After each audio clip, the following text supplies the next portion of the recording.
Hello guys, मेरा नाम रजनीश कुमार है और आप सबका स्वागत है आपके अपने इस यूट्यूब चैनल में। तो दोस्तों, मैं स्टार्ट कर रहा हूं फार्मास्यूटिक्स के अंतर्गत थर्ड सेशनल में पूछे गए वो सारे क्वेश्चन में अलग अलग वीडियोस के माध्यम से कवर करूंगा।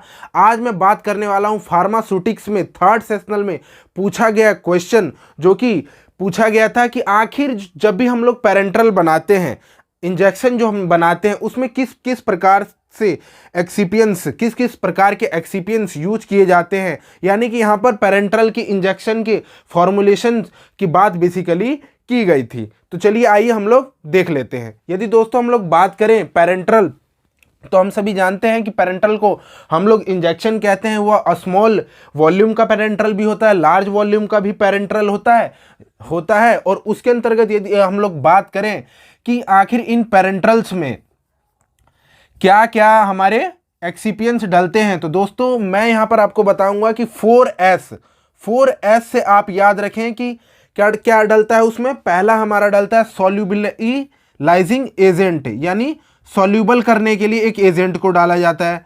तो सॉल्युबिलाइजिंग एजेंट, इसका यूज क्यों किया जाता है इसमें बेसिकली पेरेंटरल में, इंजेक्शन में, क्योंकि कुछ जो ड्रग्स होते हैं उनकी सॉल्युबिलिटी क्या होती है, वाटर के साथ अच्छी नहीं होती। इसीलिए सॉल्युबिलाइजिंग एजेंट का बेसिकली उपयोग किस में किया जाता है, पेरेंटरल में किया जाता है। और इसका एग्जांपल क्या होगा, पॉलीजॉर्बेट्स जो भी होते हैं, हमारे जितने भी होते हैं, उनका उपयोग बेसिकली पेरेंटरल्स में किया जाता है एज अ सॉल्युबिलाइजिंग एजेंट की तरह। दूसरा, यदि दोस्तों हम लोग दूसरे एस की बात करें, तो वो है हमारा सस्पेंडिंग एजेंट। और सस्पेंडिंग, जैसे कि आपको नाम से ही पता चल रहा है कि किसी भी जो हम लोग फॉर्मुलेशन बनाते हैं, कोई भी सॉल्यूशन जब बनाते हैं, तो उसमें कुछ ना कुछ हमारे मेडिकामेंट्स होते हैं, कुछ पार्टिकल्स होते हैं।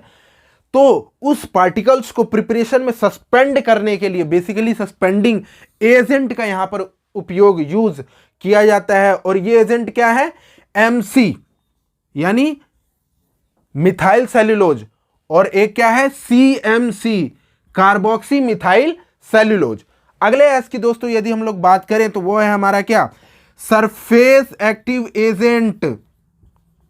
सरफेस एक्टिव एजेंट, जैसा कि इसका नाम से ही दोस्तों पता चल रहा है, सरफेस एक्टिव एजेंट्स का मतलब क्या है, जो कि सरफेस को एक्टिव करे। और दोस्तों यदि हम लोग बात करें, तो आप सभी जानते हैं कि अगर किसी भी एरिया की यदि हम लोग बात करें, अगर हम लोग सरफेस की बात करें, अगर सरफेस किसी भी चीज़ का बढ़ता है, तो उसके पार्टिकल्स क्या होते हैं, इस कंडीशन में छोटे होते हैं। अगर कोई भी पार्टिकल का साइज अगर छोटा होता है, साइज अगर उसका रिड्यूस होता है, तो उससे क्या होता है, पार्टिकल्स छोटे होते हैं। और छोटे होने के साथ साथ क्या होता है, एरिया और बढ़ जाता है। और इससे हमारी बायो अवेलेबिलिटी की बात करें या डिसोल्यूशन की बात करें, वो तमाम फैक्टर्स क्या होते हैं, इंक्रीज हो जाते हैं। और हमें क्या, एक अच्छा डोजेस फॉर्म मिलता है, अर्थात एक थेरापेटिक इफेक्ट की यदि हम लोग बात करें उस डोजेस फॉर्म की, तो क्या होगी, बेटर से बेटर होगी। तो सरफेक्टिव एजेंट्स की बेसिकली यहां पर बात की गई है। इसका आप लोग नाम याद रख सकते हैं, POE, पॉलीऑक्सो का यूज यहां पर सरफेस को इंक्रीज करने के लिए एज अ सरफेक्टिव एजेंट यूज किया जाता है।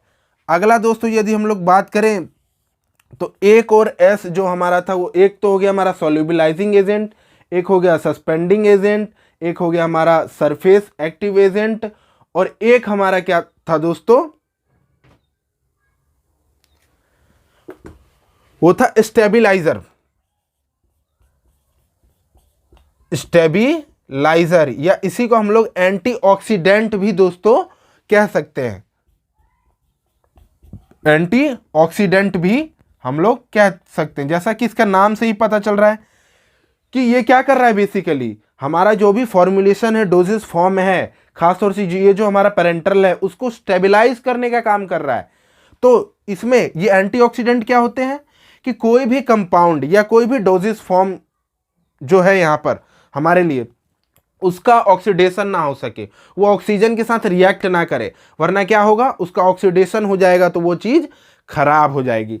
इसीलिए यहाँ पर हम लोग पेरेंटरल में एंटीऑक्सीडेंट का भी यूज करते हैं। और एंटीऑक्सीडेंट का हम लोग बात करें तो क्या आता है, टोकोफेरोल,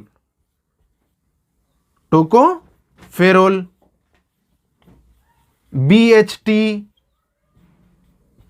BHA, इन तमाम ऑक्सीडेंट्स का भी हम लोग यूज बेसिकली करते हैं। तो ये तो हुआ 4S, ताकि जिससे हमें आसानी रहे पेपर में लिखने में। और यदि दोस्तों हम लोग बात करें तो आप सभी जानते हैं कि हम लोग पीएच मॉडिफायर्स या बफर का भी यूज हम लोग इस पेरेंटल के तहत फॉर्मुलेशन में बेसिकली दोस्तों हम लोग करते हैं। तो बफर का बेसिकली क्या यूज है दोस्तों, और यहां पर है भी पीएच एडजस्टमेंट एंड बफर।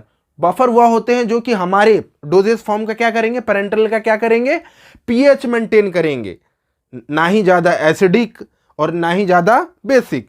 यानी जो भी रिक्वायरमेंट है पेरेंटल की, जितना भी हमें पीएच चाहिए, उसका वैल्यू चाहिए, वो हम बफर के माध्यम से बेसिकली यहाँ पर फॉर्मुलेशन में ऐड करते हैं। और बफर्स की यदि हम लोग बात करें तो यहाँ बेसिकली दो तरह के बफर्स होते हैं। एक फॉस्फेट के बफर्स आते हैं और एक सीटेट के बफर्स होते हैं, एसीटेट के बफर्स होते हैं, या सीट्रेट के भी बफर्स होते हैं। तो उसमें एक हमारा बफर क्या आता है, सोडियम एसीटेट का बफर, जो कि पीएच मेंटेन करने का बेसिकली कार्य करता है हमारे डोजेस फॉर्म का, हमारे पेरेंटल का।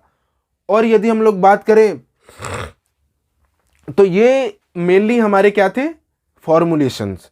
तो ये था तमाम डिस्कशन आज की इस वीडियो के माध्यम से कि आखिर किस किस प्रकार के हमारे जो एजेंट्स हैं, खास तौर से जो फॉर्मुलेशन जो है पेरेंटल के, उसमें किस किस प्रकार के इंग्रेडिएंट्स या एक्सिपिएंट्स डलते हैं, वो था। तो थैंक यू, धन्यवाद।